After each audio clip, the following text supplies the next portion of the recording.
नमस्कार, times of Swaraj में आप सबों का स्वागत है और मैं हूं संतोष सिंह। चलिए, बिहार सरकार अब चुनावी मूड की तरफ बढ़ चुका है। कुछ दिन पहले 36 अनुमंडल पदाधिकारियों का राज्य सरकार ने तबादला किया था। 105 अनुमंडल है, 36 का तबादला हो गया, मतलब 36 आरओ का तबादला हो गया। आज 40 आईएएस अधिकारियों का भी तबादला किया है, जिसमें पटना सहित 17 जिले के डीएम को भी बदल दिया गया। पटना सहित 5 प्रमंडल के कमिश्नर को भी बदल दिया गया। चुनाव के दृष्टिकोण से कमिश्नर, डीएम और एसडीओ विधानसभा चुनाव की अगर हम बात करें तो काफी महत्वपूर्ण पोस्टिंग मानी जाती है। और इस पोस्टिंग में सरकार, जो कहते हैं कि सरकार के स्तर पर बहुत खेला होता है, इसी स्तर पर खेला होता है। तो जो तबादला किया गया है, अगर उस पर हम देखें, गौर करें, तो राजीव रोशन 2010 बैच के अधिकारी हैं, दरभंगा के डीएम थे, उनको अब सारण का प्रमंडल कमिश्नर बना दिया गया। कौशल किशोर, ये भी 2010 बैच के हैं, इनको दरभंगा का प्रमंडल आयुक्त बनाया गया। चंद्रशेखर सिंह, जो पटना के डीएम थे, उनको पटना का ही कमिश्नर बना दिया गया। 2 कमिश्नर ऐसे हैं जो जैसे मुंगेर के जो डीएम थे वहीं मुंगेर के कमिश्नर बना दिए गए हैं, और जो पटना के डीएम थे उसको पटना का कमिश्नर बना दिया है। राजकुमार को मुजफ्फरपुर तिरहुत का कमिश्नर बनाया गया। हिमांशु कुमार राय को भागलपुर का कमिश्नर बनाया गया, और त्यागराजन को गया के डीएम थे, उनको पटना का डीएम बनाया गया। ये जो है 2011 बैच के आईएएस अधिकारी है। नवीन कुमार 2011 बैच के अधिकारी हैं, परिवहन आयुक्त थे, इनको अगले आदेश तक खगड़िया के डीएम बनाया गया। कौशल किशोर 2012 बैच के अधिकारी हैं, सुपौल के डीएम थे, इनका तबादला करते हुए दरभंगा का डीएम बनाया गया। इसी तरीके से कुंदन कुमार 2012 बैच के आईएएस अधिकारी हैं, पूर्णिया के डीएम थे, उनको तबादला करके नीतीश कुमार अपने यहाँ तो नालंदा का डीएम उन्होंने बनाया। अरविंद कुमार वर्मा, ये भी 2012 बैच के हैं, मधुबनी के डीएम थे, अब इनको हटा करके मुंगेर का डीएम बनाया गया। धर्मेंद्र कुमार कुछ दिनों पहले ये सासाराम में डीएम थे, अभी हेल्थ डिपार्टमेंट में थे। ये आधारभूत संरचना निगम लिमिटेड के प्रबंध निदेशक थे, इनका तबादला बेतिया पश्चिम चंपारण के डीएम के रूप में किया गया। नवनीत शुक्ला, जो 2013 बैच के अधिकारी हैं, निदेशक हैं पशुपालन विभाग में, उनको स्थानांतरित करते हुए जिला पदाधिकारी बांका बनाया गया है। ये भी 2013 बैच के अधिकारी हैं। आनंद शर्मा 2013 बैच के ये भी अधिकारी हैं, इनको मधुबनी का डीएम बनाया गया है। नवीन 2013 बैच के पदाधिकारी हैं, इनको अगले आदेश तक जमुई का डीएम बनाया गया।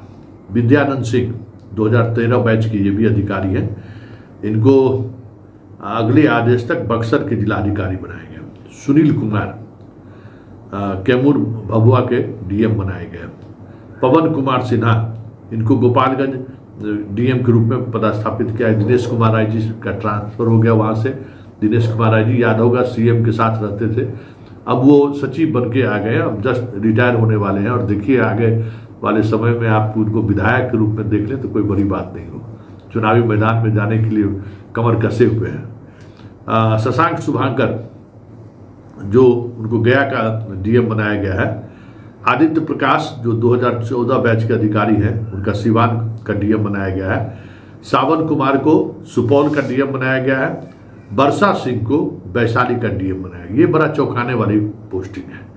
वर्षा सिंह को यहाँ पर पोस्टिंग होना क्योंकि विवादास्पद रही है, मतलब विवादास्पद इसलिए रही है कि बहुत अलग मिजाज के अधिकारी मानी जाती है। कैसे इसकी पोस्टिंग हुई है, बड़ा मुश्किल है कि उन्हें वैशाली का डीएम, सरकार ने फिर से इनको पर भरोसा जताया है, ये बहुत बड़ी बात है, क्योंकि ये अरवल में रहते हुए अपने मिजाज से ये काम कर रही थी और हमेशा सुर्खियों में रहा है, अपने अंदाज से समझौता करते हुए कभी नहीं दिखी है।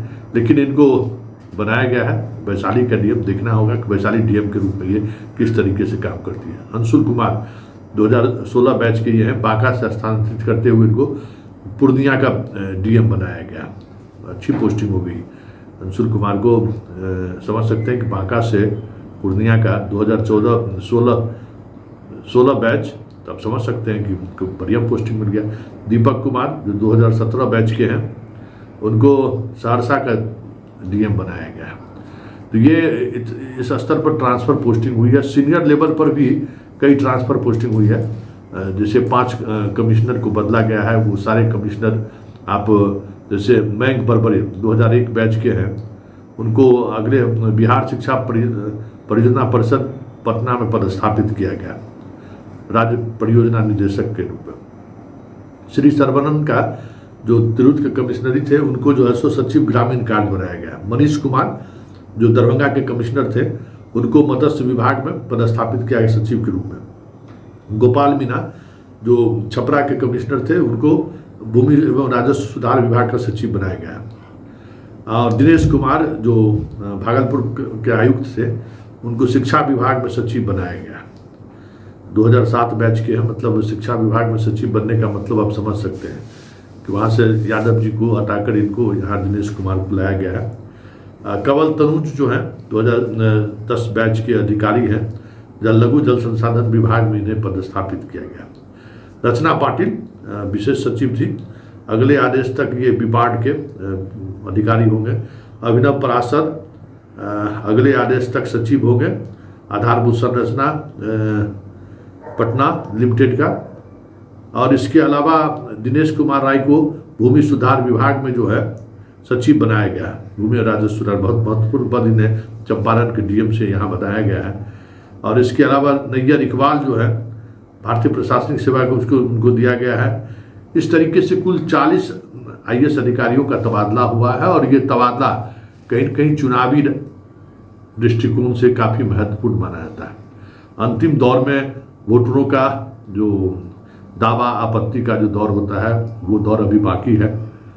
और सितंबर में आचार संहिता लागू होगा, ये भी तय माना जा रहा है। लेकिन पोस्टिंग में साफ उन्होंने सीधे आईएएस अधिकारी जो नियुक्त हुए हैं, मतलब डायरेक्ट आईएएस अधिकारियों को नीतीश कुमार ने एक बार फिर से तवज्जो दिया है, उन पर भरोसा जताया है और ऐसे अधिकारियों को फील्ड में भेजा है जो अधिकांश अधिकारी ऐसे हैं जो कई चुनावों में वो परफॉर्मेंस कर चुके हैं, मतलब चुनाव को वो देख चुके हैं। इसलिए हमें लगता है कि अब ये तबादले को इलेक्शन कमीशन की भी दृष्टिकोण से अगर देखें तो फिर बड़ी कसौटी पर कस कर नीतीश कुमार ने इस तरीके की पोस्टिंग की है।